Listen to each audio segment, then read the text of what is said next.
et certains même menaçaient de quitter Soko. Et donc aujourd'hui, on pourra, je vais dire, Soko pourrait travailler dans une certaine accalmie parce qu'au moins, il y aurait, nous l'espérons en tout cas, les négociations vont s'entamer entre notre gouvernement et l'UNESCO, il y aurait un accord qui puisse permettre à ce que la société qui veut explorer ou plus tard exploiter travaille sans cette pression constante des ONG qui la blâment pour la considérer comme un mauvais garçon dans l'industrie pétrolière.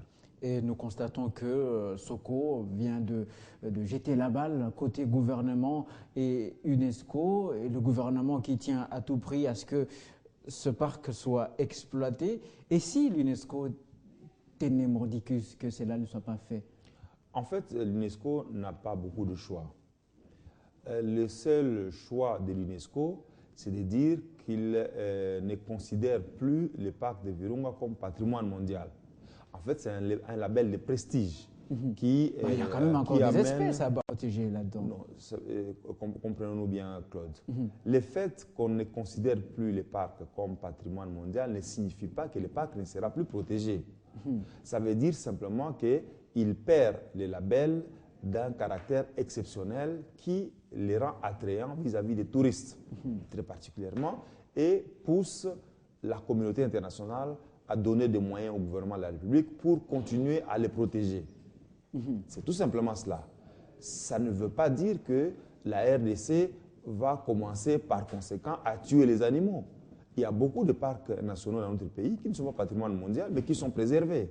Donc la préservation n'induit pas nécessairement qu'il s'agisse d'un patrimoine mondial.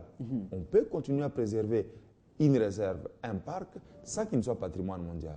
Mais, donc, comme je viens de vous dire, l'UNESCO, s'il doit aller jusqu'au bout d'une logique réfractaire, la seule conséquence que nous pourrons connaître à l'Université du Congo, c'est que nous puissions perdre le label de patrimoine mondial. Mais le parc Virunga continuera d'être le parc Virunga. Et cette fierté est perdue. Est-ce que nous mangeons la fierté? Est-ce que vous pouvez dire à un villageois qui meurt de faim que vous êtes fier d'avoir un parc? Et il vous comprend et il dit, vous êtes un bon responsable. C'est cela en fait la grande question. Mais qu'on ne nous prête pas des intentions. Moi, je suis environnementaliste. Je tiens à ces parcs. C'est un bijou pour nous tous. La fierté est d'abord des Congolais. Et donc, toutes les garanties doivent être prises en compte pour qu'une activité industrielle quelconque se fasse, pour protéger non seulement les animaux, mais les populations environnantes. Parce que les jours où, par bonheur, si on arrive à exploiter du pétrole, cela arrive, il y aura des pipelines qui vont passer quand même à des endroits où vivent des populations. Il faudrait leur sécurité. Il ne faudrait pas que nous vivions ce qu'on vit dans les golfs du Niger, où la population, par pauvreté, est obligée de trouver les pipelines et connaît des incendies comme cela arrive. Donc, nous tenons absolument à ce que l'industrie pétrolière qui vient dans notre pays utilise des technologies propres qui protègent notre environnement et qui protègent les populations environnantes. Mais nous tenons absolument à ce que les ressources dont dispose notre pays aujourd'hui, qui sont des ressources épuisables, soient bien exploitées avant que cette ressource ne devienne inutile. Et donc, c'est là la thèse que nous défendons aujourd'hui, sans pour autant dire que nous sommes des gens qui sont pour une exploitation sans tenir compte de l'environnement. Or, si on ne tient pas compte de l'environnement, on ne tient pas compte de l'homme, et donc l'exploitation ne profitera à personne. Et c'est cela la logique dans laquelle nous sommes. Donc, des garde-fous doivent être pris, non seulement pour l'exploitation pétrolière, mais toute autre activité industrielle. Aujourd'hui, quand vous allez à l'IMT Kingabois ou l'IMT industriel, il y a beaucoup d'entreprises qui produisent des produits cosmétiques et qui déversent les déchets dans des caniveaux près des habitations des personnes. Oui. Qui s'en émeut? Il faut que toutes ces questions-là soient bien prises en compte, qu'on oblige tout être humain à protéger l'environnement. Que chacun, dans nos habitudes de chaque jour, nous puissions être des personnes qui vivons en pensant à notre planète. Pas jeter les papiers, planter les arbres, pas utiliser nécessairement des sachets quand ce n'est pas indispensable. Il faut une culture environnementale que nous devons développer. Mais en même temps, comme je viens de vous dire, nous devons protéger l'environnement en continuant à vivre, en cherchant notre prospérité, en ne restant pas toujours ces pays toujours mal classés sur tous les indicateurs de la vie d'un État. Ça ne nous fait pas une fierté. Il faut que nous arrivions, chacun d'entre nous, dirigeants, à faire en sorte que la population congolaise sorte de la misère dans laquelle elle vit aujourd'hui. Le gouvernement actuel a fourni des efforts, dans un certain sens, nous ne sommes pas encore au seuil acceptable.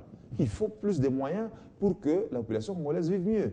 Et nous devons le trouver partout où il se trouve, tout en protégeant l'environnement et en faisant en sorte que la santé de la population soit préservée, mais que le bien-être, le mieux-être, tel que vivent ceux qui défendent ces réserves en Occident, il faut que nos populations arrivent à vivre dans le même bien-être.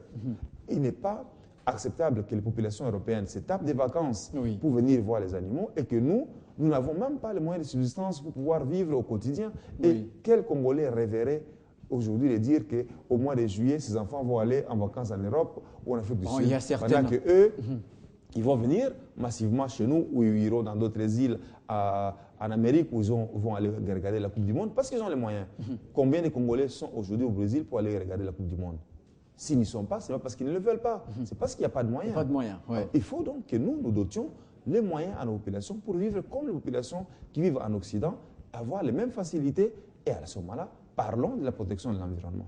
Merci beaucoup François Nzekouye. Je rappelle que vous êtes député national, rapporteur adjoint de la commission environnement au Parlement. Merci d'avoir répondu à notre invitation. C'est toujours un plaisir, Claude.